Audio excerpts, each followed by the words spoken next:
Parents खुद सोचें ज़रा बच्चे क्यों नहीं मानते? सोचो ना ज़रा इसके ऊपर। अगर नहीं मानते कहीं तो हम में खामी है, कहीं तो हमें प्रॉब्लम है जिसकी वज़ह से बच्चा हमारी ही बात नहीं सुन रहा है।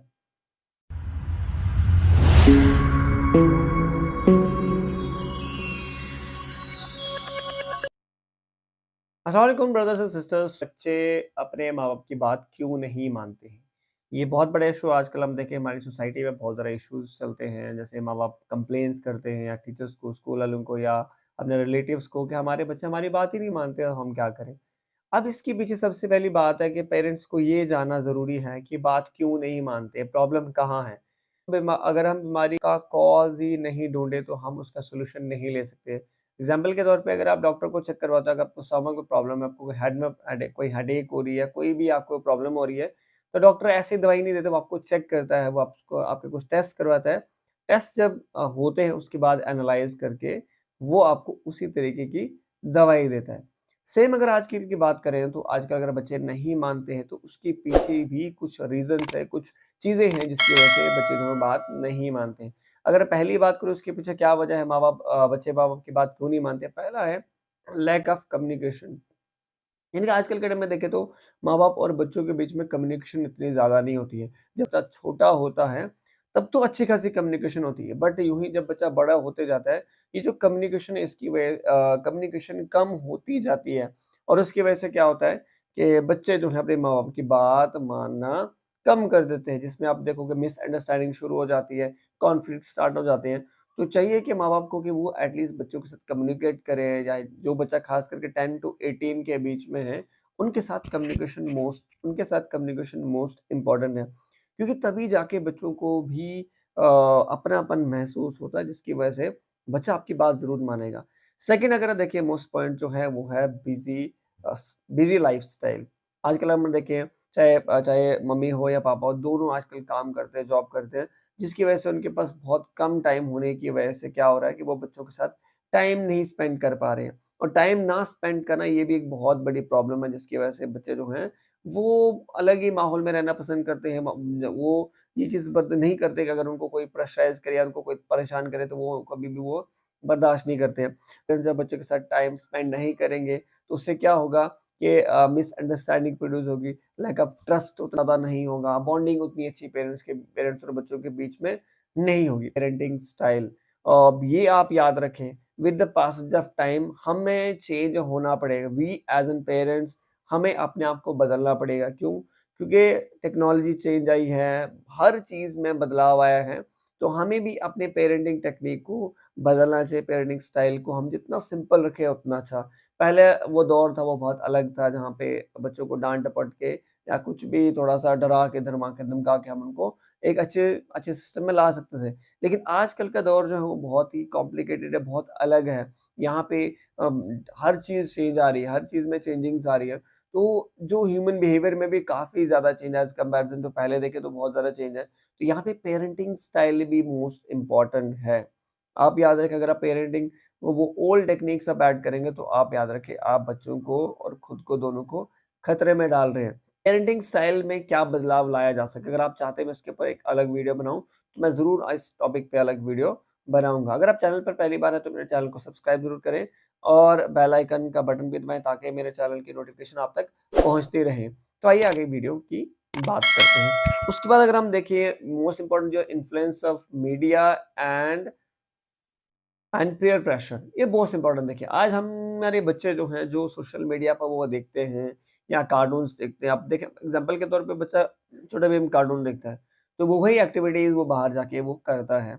यानी कि सोशल मीडिया पे जो बच्चा चीजें देखेगा whether he is watching good things whether he और she is watching bad things, वो जैसी चीज देखेगा वैसा उस पे और उसके ऊपर इन्फ्लुएंस होगा।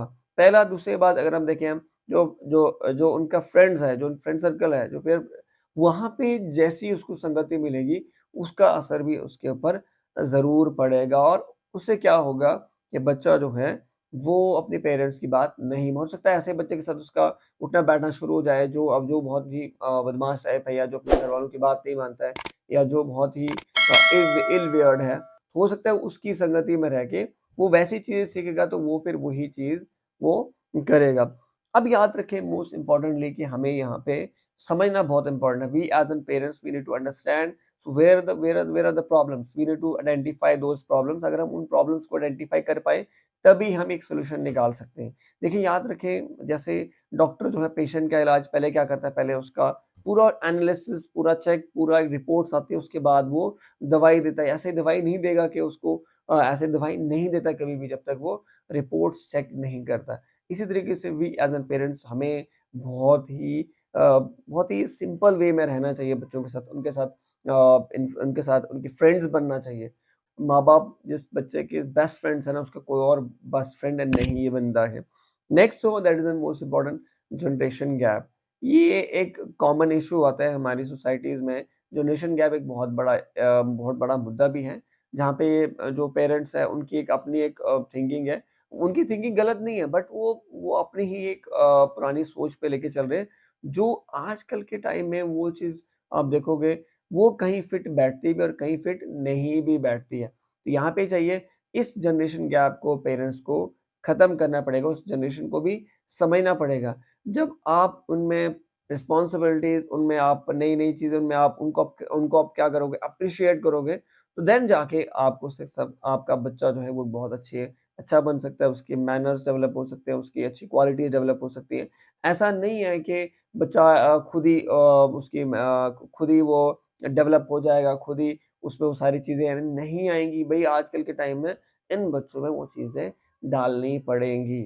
आप याद रखें, आप जो भी बच्चे को बनाना चाहते हैं, वे आपको उसमें बहुत मेहनत करनी पड़ेगी। बच्चे की मेहनत बाद में है, पहले आपकी मेहनत है। यू एज़ एन पेरेंट्स आपकी मेहनत बहुत ज़्यादा है। अगर इस चीज़ को हम समझ पाएँ, तो याद रखें हम अपने बच्चों को, अपनी सोसाइटी को ईज़िली ये बचा सकते हैं। बट पेरेंट्स खुद सोचें ज़रा, बच्चे क्यों नहीं मानते?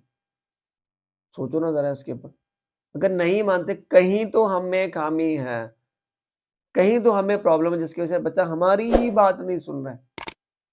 इसकी बजाय कि जी मैं पता नहीं क्या हो गया, क्यों नहीं है या ऐसे हैं, वैसे हैं, आप ये मत सोचें, सिर्फ़ इतना सोचें कि अगर मेरा बच्चा मेरी बात नहीं मान रहा, so there is something in me, कुछ तो प्रॉब्लम्स है। आप याद रखें बिज़ी लाइफ़स्टाइल आपका होगा, तो बच्चे के पास जब आप टाइम नहीं दोगे तो वो ऑटोमैटिकली बाहर फ्रेंड्स ढूँढेगा, तो उनके साथ अब वो जैसा फ्रेंड्स उसको मिलेंगे वो वैसा ही वो बनेगा। अगर वो सोशल मीडिया का इन्फ्लुएंस उस पे रहेगा, तो उसका भी उसको इम्पैक्ट है। अगर आप कम्युनिकेट उनके साथ ज़्यादा नहीं कर पाओगे, तो भी उसका इम्पैक्ट उसके ऊपर बुरा इम्पैक्ट पड़ेगा। आप याद रखें इन चीज़ों को आपको क्या करना पड़ेगा, आपको इन चीज़ों को के बारे में सोचना पड़ेगा। Then you will have great result. Best parenting भी एक आर्ट है। अच्छा बच्चे को बनाने के लिए मेहनत लगती है। ऐसा नहीं है कि कोई बच्चा पैदा हुआ और वो जैसे समाज में पला-बढ़ा तो वो बहुत अच्छा बनेगा। देयर आर द केसेस, कुछ केसेस में हैं, but rest of the cases में याद रखें, हमें मेहनत करनी पड़ेगी, तब हमारा बच्चा बहुत अच्छा बनेगा। अगर हम मेहनत नहीं करेंगे, तो बच्चा अच्छा नहीं बन सकता। सिर्फ स्कूल का ही रोल सारा नहीं है, पेरेंट्स का 70% रोल आता है, स्कूल का रोल 30% बचता है। ये 70% वाला रोल अगर नहीं होगा तो 30% रोल वाला भी उसके ऊपर इम्पैक्ट नहीं डाल पाएगा।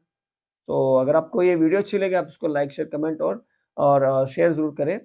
चैनल पे पहली बार हैं तो चैनल को सब्सक्राइब ज़रूर करें। Thank you so much.